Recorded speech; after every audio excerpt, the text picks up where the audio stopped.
Bem, eu vou falar novamente sobre a República da Corrupção, que é a República Brasileira que começou em 15 de novembro de 1889. Para quem não sabe, a 15 de novembro de 1889, a proclamação da República, foi um golpe de Estado dado pelo Marechal Deodoro da Fonseca, que era um marechal, um general decrépito, tá? Que era comandante, obviamente, do Exército Brasileiro. E, desde então, né, as Forças Armadas Brasileiras sempre estiveram ao lado da elite aristocrática, socialista, escravocrata brasileira. Quem é essa elite aristocrática, socialista, escravocrata brasileira? Ela foi a articuladora do golpe de Estado que proclamou a República em 15 de novembro de 1889 e era um dos objetivos mais vis que se pode ter, para se ter um golpe de Estado. Tanto assim que o imperador na época, que era o Dom Pedro II, não reagiu, ele viu que o Brasil estava em péssimas condições. Ele, de boa vontade, ele abriu mão do poder e se exilou, né, acho que em Paris, na França, e é onde morreu, né?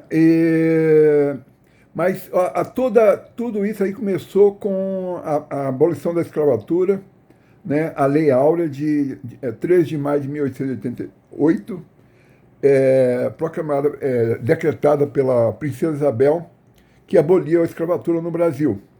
O que aconteceu? Vários comerciantes, fazendeiros, outras pessoas que tinham escravo na época, né, se revoltaram, obviamente, porque um escravo na época valia mais ou menos o valor de um carro hoje, né? Hoje tem uma onça de ouro, fica em torno aí mais ou menos de $5.000. $5.000 é coisa hoje mais ou menos aí de uns R$ 26.000. Então, ou seja, uma grama de ouro hoje vale praticamente R$ 800, mais ou menos, 800 e poucos reais. Mas, em suma, o escravo na época valia mais ou menos isso aí, um carro, né? E o que aconteceu? Como houve essa perda dos escravos pela elite aristocrática socialista escravocrata brasileira, eles juntaram com os maçons, né? Para quem não sabe quem é maçom é esse traidor aí que é senador pelo Rio Grande do Sul, o Mourão, que era general Mourão, se não me engano, que foi vice do presidente Bolsonaro em 2018, 2022, tá?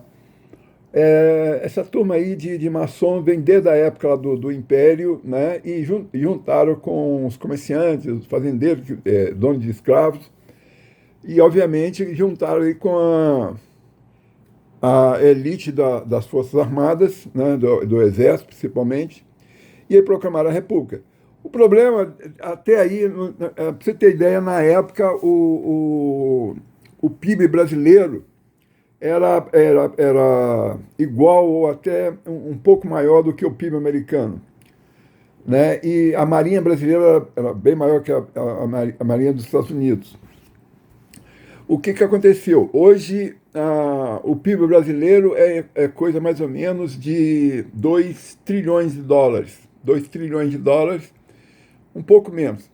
Enquanto que é o PIB do estado da Flórida, nos Estados Unidos. O Brasil tem 211 milhões de habitantes, a Flórida só tem 21 milhões. O PIB per capita do Brasil hoje é em torno aí de $100.000 por ano, e enquanto da Flórida é em torno de $90.000 por ano, né? Então, ou seja, só por aí vocês verem a discrepância. E o PIB dos Estados Unidos, né, da América, é mais de 31 trilhões de dólares. Ou seja, é praticamente mais de 15 vezes maior do que o PIB brasileiro. Por que os Estados Unidos teve esse crescimento absurdo, enquanto o Brasil ainda é um país subdesenvolvido, com metade da população vivendo de bolsa, mais de 110 milhões de brasileiros vivem em função de Bolsa Família. Isso significa o quê? Que o Brasil é um país miserável. Por que essa miséria? Exatamente porque o Brasil, desde 15 de novembro de 1889, foi comandado pela essa elite aristocrática, socialista, escravocrata brasileira. E quem é essa elite? Essa elite, desde lá até hoje, 3 de fevereiro de 2026, continua a controlar o Brasil, o poder do Brasil.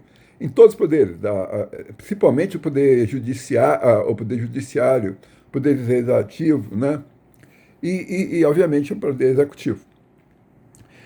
E o que aconteceu nesse interim? Nesse interim, tirando o Nilo Peçanha, que foi presidente, que era vice-presidente, se não me engano,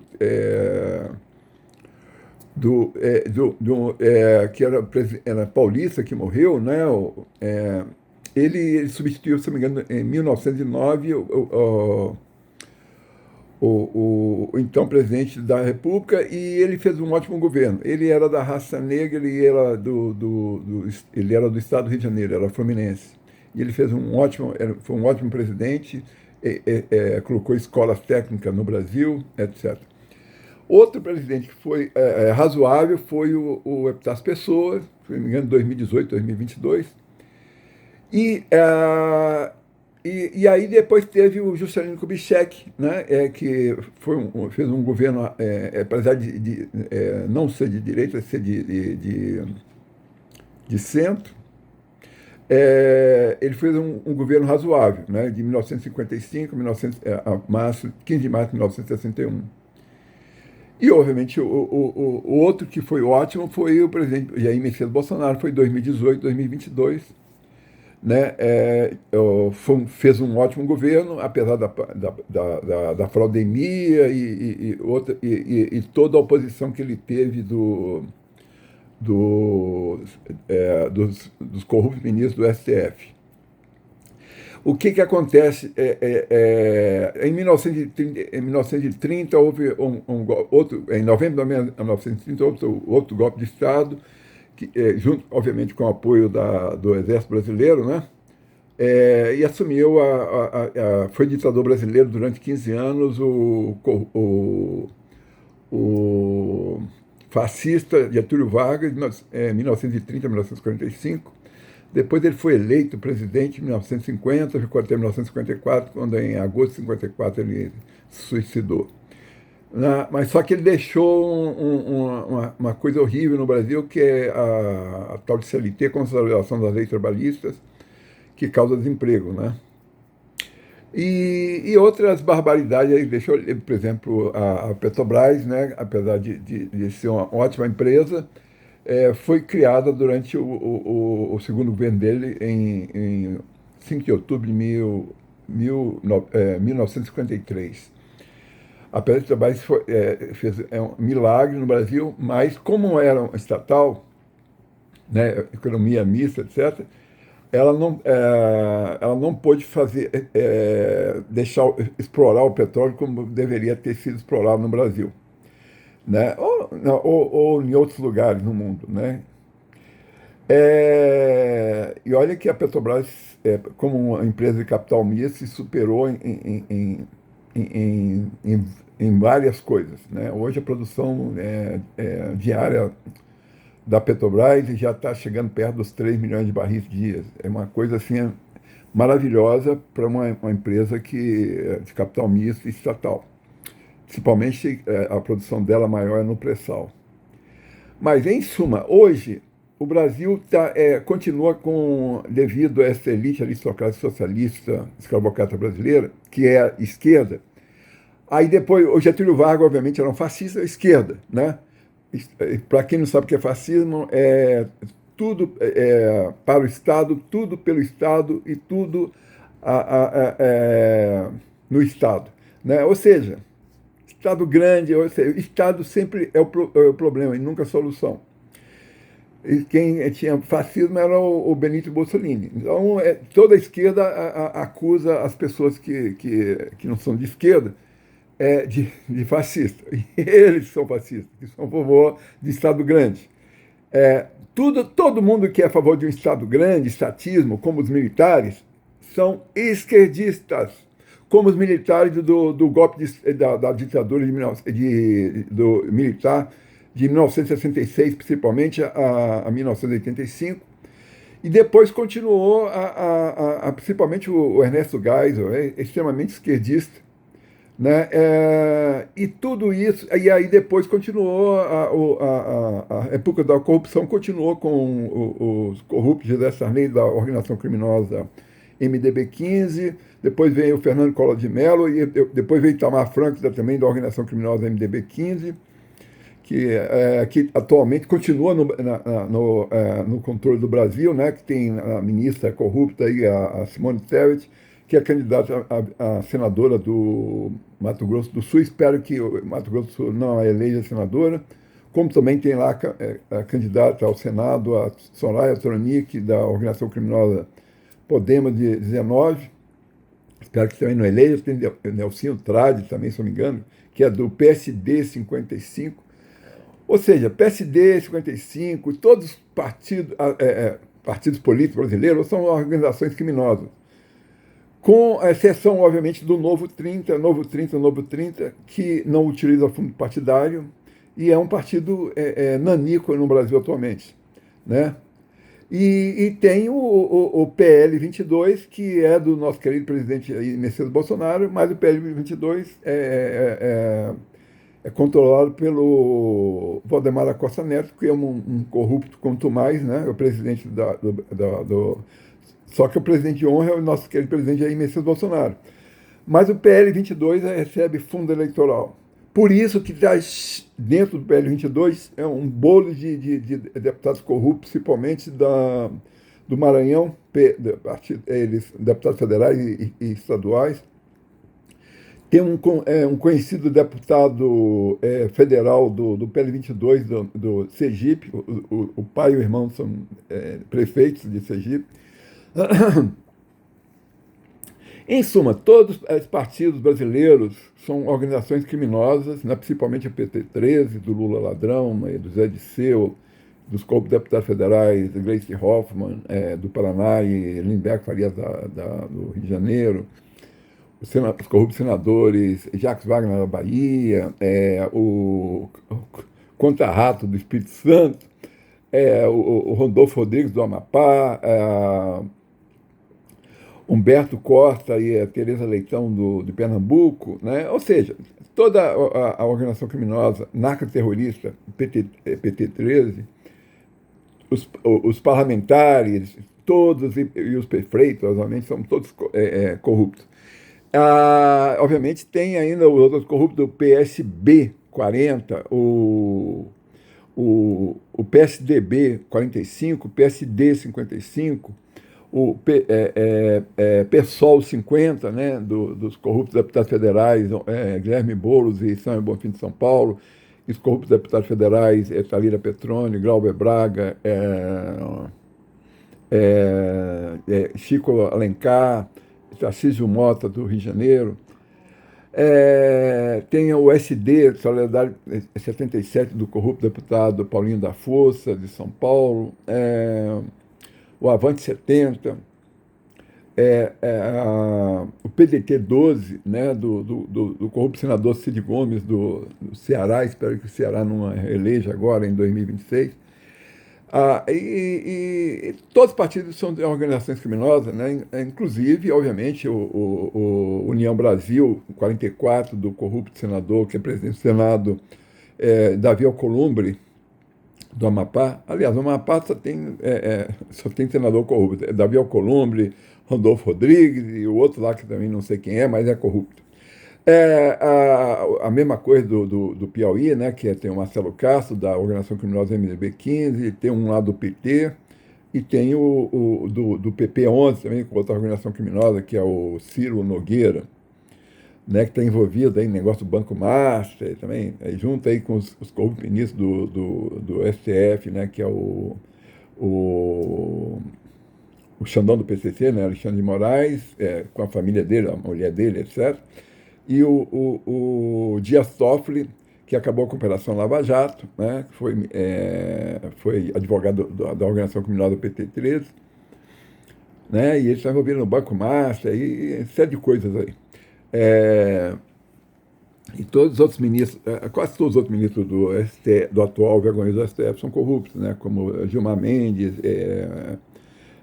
Carmen Lúcia, o comunista lá, Flávio Dino, o advogado porta da cadeia Cristiano Zanin, o advogado, ex-advogado MST, o Edson Fachin, e por aí vai. Bem, então atualmente, a elite aristocrática, socialista, escravocrata brasileira, é constituída basicamente do atual vergonhoso STF e vários juízes do judiciário brasileiro, quase todos, a partir da segunda instância principalmente, obviamente dos 513 deputados, uns 350 pertencem a essa elite aristocrática socialista brasileira, principalmente do PSD 55, e todos eles, né? O PT 13, né? PSDB 45, do corrupto deputado federal Aécio Neves das Minas Gerais, a organização criminosa MDB 15, que tem no Rio de Janeiro, se diz evangélico, né? Antônio de Paula e outros bandidos aí. Então, o que é toda essa elite aristocrática socialista brasileira, que vem desde lá do 15 de novembro de 1889? Eles são esquerda. Esquerda, para quem não sabe, é narrativa. Eles, por exemplo, definem, falam, não queremos democracia, democracia, democracia. Sabe o que é democracia para a esquerda? Ditadura do socialismo, ditadura do socialismo, ditadura do socialismo. Outra coisa que a esquerda fala sempre é distribuição de renda e justiça social. Para quem não sabe o que é justiça social e distribuição de renda para a esquerda, é eles roubarem dos trabalhadores, das pessoas que trabalham, e dos empresários, né, que obviamente são trabalhadores, muito mais, e para dar para os vagabundos da esquerda, que são os sindicalistas e vários funcionários públicos. A maioria dos funcionários públicos são vagabundos. Ele só serve para servir o Estado, que é uma máfia, uma organização criminosa, e servindo o Estado através de roubar o povo, ou seja, o trabalhador, né, através de impostos e taxas e etc, etc. Então, ou seja, funcionário público, até que prove o contrário, é esquerdista, é bandido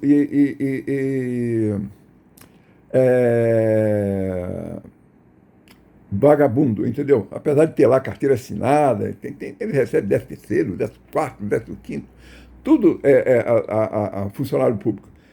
Infelizmente, o Brasil, a elite aristocrática socialista escravocrata brasileira domina o Brasil através disso. Eles compram a mídia tradicional, né? Obviamente com a Lei Rouanet que existe aí, compra os artistas, etc. Compra a mídia, compra os funcionários públicos, que é uma quantidade enorme de pessoas que são funcionários públicos, que não fazem nada além de roubar. Eles só servem para roubar o trabalhador brasileiro, né? E trabalhador brasileiro mesmo que trabalham e sustenta toda essa roubareira aí, são pessoas que trabalham de sol a sol, muitos não têm carteira assinada, porque Não compensa, porque, para quem não sabe, a CLT, Consolidação da Lei Trabalhista, é uma forma legal também de roubo. Ou seja, ele causa desemprego, né? Porque as pessoas não querem empregar, porque é o seguinte, a pessoa recebe um salário, que é R$ 1.500, R$ 1.600, enquanto o empresário paga mais de 2 ou 3 salários para pagar um salário para o funcionário, porque os outro salário, etc, etc, vai para a mão de quem? Do maior ladrão que existe, que é o Estado, que é a máfia, né? Então, tudo isso causa uma coisa no Brasil chamada insegurança jurídica, toda essa posição, e a segurança jurídica causa desemprego, causa fuga de capital, etc. Isso, por consequência, causa pobreza, miséria. E a mesma coisa é outra coisa que existe por consequência de tudo isso, que é a insegurança pública, que vem da falta dos poucas pessoas que realmente trabalham no Estado, que são os policiais, né? O Estado deveria ter só segurança e justiça. E não tem, basicamente, segurança nas grandes cidades, né, segurança pública, e muito menos justiça, né? Por exemplo, e aí eu sei o que acontece. A segurança pública gera também miséria, porque as pessoas não têm liberdade de ir e vir. Se você não tem liberdade, o comércio não funciona, muita coisa não funciona, tá? Então, ou seja, toda essa situação do Brasil, dessa época da corrupção que vem lá de 15 de novembro de 1889, repercute até hoje, né? Hoje, em 3 de fevereiro de 2026. É sobre isso que eu gostaria de falar, né? E que as pessoas se conscientizem nessa eleição de 2026, em outubro de 2026, somente votem no Novo 30, Novo 30, Novo 30, e em alguns deputados catados a dedo do PL 22, PL 22, PL 22, com muita... tem que olhar bem, né? E tem, obviamente, alguns outros partidos que têm pessoas boas, né?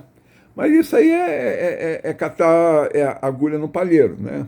Há alguns candidatos bons, por exemplo, no Republicano 10, que é uma organização criminosa, né? Mas tem o Tarcísio Freitas, que é o governador de São Paulo, tem alguns deputados federais bons, mas a maioria absoluta são bandidos, né? Outro que tem algumas coisas boas, alguns políticos bons, por incrível que pareça, o Podemos 19. Mas tem lá, por exemplo, a Soraya Tronic, a bandida senadora, que é candidata à reeleição no Mato Grosso do Sul. E por aí vai, entendeu? Então, a situação no Brasil é preocupante. Mas, então, para não ter erro, vote no Novo 30, Novo 30, Novo 30, e com 10 pés atrás, vote no PL 22. Ponto. Entendeu? Para candidato a presidente, você tem o candidato que a gente deve votar, é o filho do Bolsonaro, que é o Flávio Bolsonaro, né? E os governadores que estão ligados a esses dois partidos, né? O Novo 30, que eu acho que tem um candidato ótimo no Ceará, né? É o Girão, se eu não me engano, é o senador Girão, que é candidato a governador do Ceará. E tem vários candidatos do PL 22, tem vários candidatos bons aí pelo Estado, como em Minas Gerais, né? Sim, no PL 22 tem no Santa Catarina, tem o outro filho do Bolsonaro, o Carlos Bolsonaro, que é candidato a senador, junto com a Carol Detone. Deve votar nele. Não volta no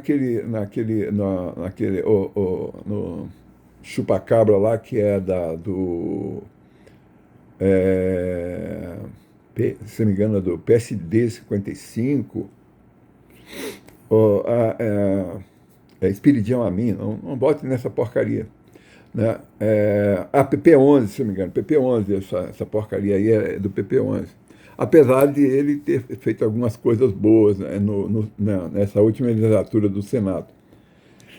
Então é isso aí. Então eu vou voltar a falar sobre esse assunto. Uma coisa muito importante também que eu sempre falo é que a esquerda é narrativa. Tudo que a esquerda cria é narrativa. Tipo, Fome Zero, né? Por exemplo, Fome Zero, aí eu estava vendo que quando o Lula Ladrão falou que o sonho dele é que todas as pessoas tivessem 4 ou 5 refeições por dia, eu falei, pô, ele quer matar o povo brasileiro inteiro.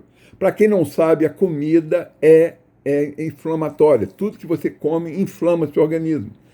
Principalmente a comida que não é proteína, tipo gordura hidrogenada, produtos processados, né, como coxinha de galinha, feijão, arroz, farofa, né, farofa mandioca, tudo que é processado, né, refrigerantes, bebidas alcoólicas, né, cerveja, cachaça, etc, etc, vinhos, né, tudo que passou pela indústria é produto processado, é produto ruim. Inclusive, até o sal que vem de Deus, eles pegaram, processaram o sal e transformaram um sal que é uma coisa barata e vem de Deus, que ajuda você a baixar a pressão e melhorar para você viver no dia a dia. Tanto assim, o salário vinha do dólar dos romanos do sal. Então, eles recebiam o sal como salário, para você ter ideia da importância do sal. Hoje, eles transformaram o sal nessa coisa branca aí, que é cloreto de sódio, que faz mal, aumenta a pressão, etc, etc. For comprar sal, compra só sal a granel, sal que não esteja dentro de saco plástico, e seja sal grosso, ou sal rosa do Himalaia grosso, ou o próprio sal marinho grosso. Nada de sal iodado, essas porcarias aí que... Quem quiser iodo, toma o Lugol 5, custa em torno de R$20. Lugol 5, 3 gotinhas na hora de acordar na água, e tome na água de manhã cedo na hora de acordar. Entendeu? E aí, para contrabalançar, coma uma castanha do Pará durante o dia e que tem bastante selênio, que contrabalança o excesso de iodo do Lugol 5. E só. Né? Outra coisa muito importante, obviamente, é tomar sempre o magnésio, né? Principalmente o treonato de magnésio para o cérebro, e o bisglicinato de magnésio, que é também para o coração, etc., junto com para ajudar, para evitar taquicardias e outros problemas cardíacos, né? E junto, obviamente, tomar sempre pelo menos 10.000 IU de vitamina D3 com umas 300 miligramas de vitamina K2 e MK7. Né? Obviamente tem que tomar sempre ou o treonato de magnésio, ou bisglicinato de magnésio, ou de malato de magnésio, né? 300 miligramas. E a outra coisa importante é coenzima Q10, né? Coenzima Q10 que serve para restaurar as mitocôndrias, as disfuncionais. Sempre procurar tomar uns 30 miligramas de picolinato de zinco e 50 miligramas de vitamina B6. Né? Muito importante, principalmente umas 2, 3 horas antes de dormir. Sempre é bom também tomar, antes de dormir, a taurina, umas 600 miligramas. Então é isso aí, entendeu? Então essa que é o ponto que a gente tem de ficar atento. E que Deus salve o Brasil. E agora a gente tem que se esforçar para isso. E eu já estou fazendo o 6º ou 10º vídeo que eu faço só mesmo assunto, vou fazer isso, até que o povo brasileiro escute esses vídeos e se conscientize do que a esquerda é. A esquerda é o diabo, a esquerda é miséria, a esquerda é morte. A esquerda não obedece aos 10 mandamentos de Deus, não matarás, não roubarás, amar o próximo a ti mesmo. Ou seja, ela não obedece nada disso. Né? E ela, obviamente, ela duvida de Deus, só que são tão idiotas que não sabem que Deus está no coração deles. Entendeu? É uma frequência altíssima dentro do coração de todos nós. Que Deus seja louvado. Amém.